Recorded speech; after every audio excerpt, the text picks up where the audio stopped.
යාළුවෝ හැමෝම ගොඩක් ආදරෙන් මගේ YouTube channel එකට පිළිගන්නවා. ඉතින් ඕගොල්ලෝ හැමෝටම thank you so much. මම කලින් වීඩියෝ එකේ කිව්වා වගේම ගිය සතියේ මගේ channel එකට subscribersලා 20000ක් complete වුණා. මගේ channel එකට මම වීඩියෝ 100ක්වත් upload කරලා නැහැ. එහෙම තියෙදි තමයි මගේ channel එකට subscribersලා 20000ක් එකතු වෙලා තියෙන්නේ. ඉතින් මගේ යාළුවෝ හැමෝටම thank you so much මට දෙන support එකට.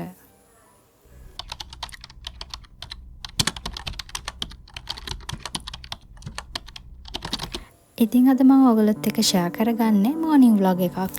ඉතින් මම මේ දවසේ උදේම නැගිටලා මගේ ඇඳ හදලා ඊට පස්සේ පහන පත්තු කරන්න මල් කැඩුවා.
ඉතින් ඇඟ හොදලා පහන පත්තු කරලා දැන් මම දොඩම් බීම එකක් හදාගත්තා මට බොන්න.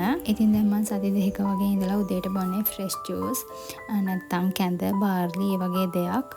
මගේ අන්තිම vlog එකේදී මම කිව්වා මම අසනීප වෙලා හිටියා කියලා. ඉතින් ඒ අසනීප වෙච්ච සති දෙක තුනේ මම තේරුම් ගත්ත දේ තමයි ශනික ආහාර, ඒ කියන්නේ instant food වලින් ගොඩක් ඈත් වෙන්න ඕනි කියන එක.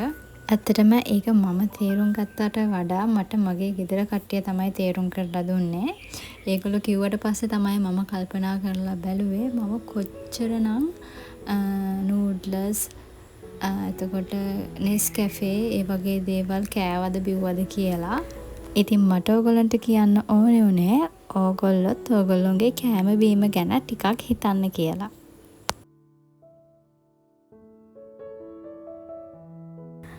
ඉතින් මම පැයක් වැඩ කළා. වැඩ කරලා ඉවර වෙලා දැන් උදේට කන්න හදන්නේ. ඔන්න ඒ ඇස්සේ අපේ රෝසිත් එනවා.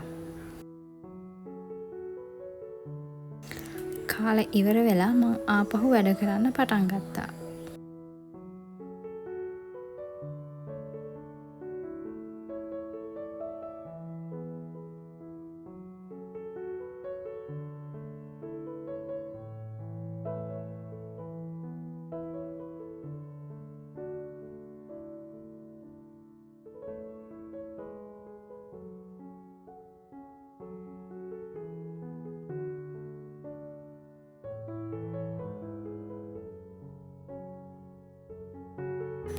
ඉතින් මම මේ දැන් බලන්නේ ජර්නලින් ගැන වීඩියෝස් වගේක්. මට ජර්නලින් කරන්න පටන් ගන්න ආස හිතුණා. ඉතින් මෙන්න මේ වීඩියෝස් වලින් මම ඒ ගැන පොඩි අයිඩියා එකක් ගත්තා. මෙන්න මේ සර්ගේ වීඩියෝ එකෙන් නම් මම ගොඩක් දේවල් දැනගත්තා ජර්නලින් ගැන. ඉතින් ඔයා දැනටමත් ජර්නලින් කරන යාළුවෙක් නම් ඒක මොන වගේද?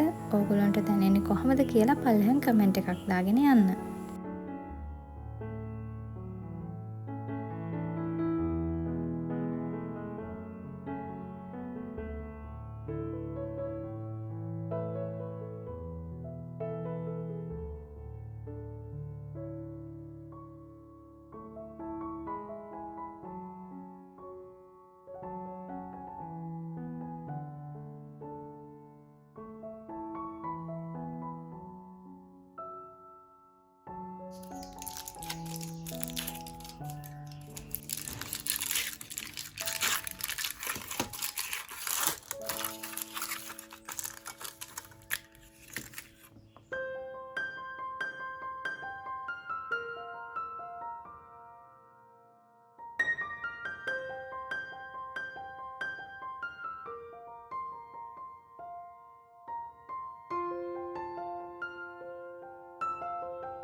ඉතින් දැන් වෙලාව දවල් 12:00මාරත් පහු වෙලා. මම දැන් පැය 3කට වැඩිය වැඩ කළා උදේ. ඉතින් අද දවසටම මම මෙච්චරයි වැඩ කරන්නේ. මෙතනින් එහාට වැඩ කරන්නේ නැහැ. ඒ වගේම අද vlog එකත් මම මෙතනින් ඉවර කරනවා. ඊළඟ vlog එකෙන් ඉක්මනින්ම හම්බ වෙමු. යාළුවෝ හැමෝම සතුටින් පරිස්සමින් ඉන්න.